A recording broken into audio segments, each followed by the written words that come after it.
Habituée à être dans l'ombre, Mimi Marchand est sous le feu des projecteurs cette semaine. Ce lundi s'est en effet ouvert le procès de l'ex-reine de la presse People devant le tribunal correctionnel de Paris.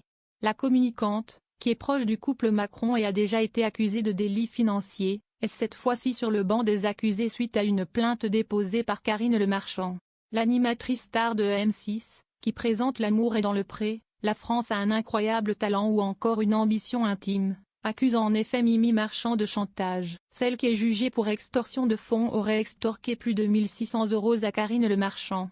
Selon le récit de l'animatrice, Mimi Marchand l'aurait contactée en 2020 en affirmant avoir donné 3 000 € à un paparazzi pour bloquer la diffusion de photos de la fille de l'animatrice sortant de garde à vue après avoir été interpellée pour une infraction mineure.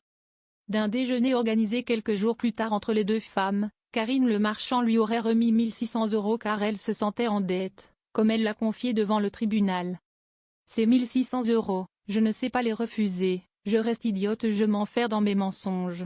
La logique c'est que je ne dois pas les prendre mais je les prends comme une abrutie, a expliqué de son côté l'accusée. Les 3 000 €? Évidemment que je me sens en dette. Elle aurait pu me dire, je te renvoie le fichier, on brûle tout, basta, ne t'inquiète pas. Mais là, non, elle voulait me voir pour que je lui remette l'argent que je lui avais proposé, a affirmé Karine Le Marchand devant le tribunal, selon des propos rapportés par Le Parisien aujourd'hui en France. Après avoir été convaincue de faire une paparazade à l'été 2020, Karine Le Marchand aurait de nouveau reçu des messages et appels de Mimi Marchand en juin 2021. Ce sera trop tard. C'est embêtant pour la petite, lui aurait envoyé celle qui travaille pour prestigieuse agence de photographes alors que l'enquête sur le chantage avançait à grands pas. Je l'ai vécu comme une pression monumentale, comme une menace pour que je la voie en urgence, a affirmé Karine Le Marchand mardi en expliquant pourquoi elle ne s'était finalement pas laissée faire. Moi je n'ai pas un mec caché, je ne me drogue pas, je n'ai pas un compte en Suisse. Elle peut chercher, il n'y a rien.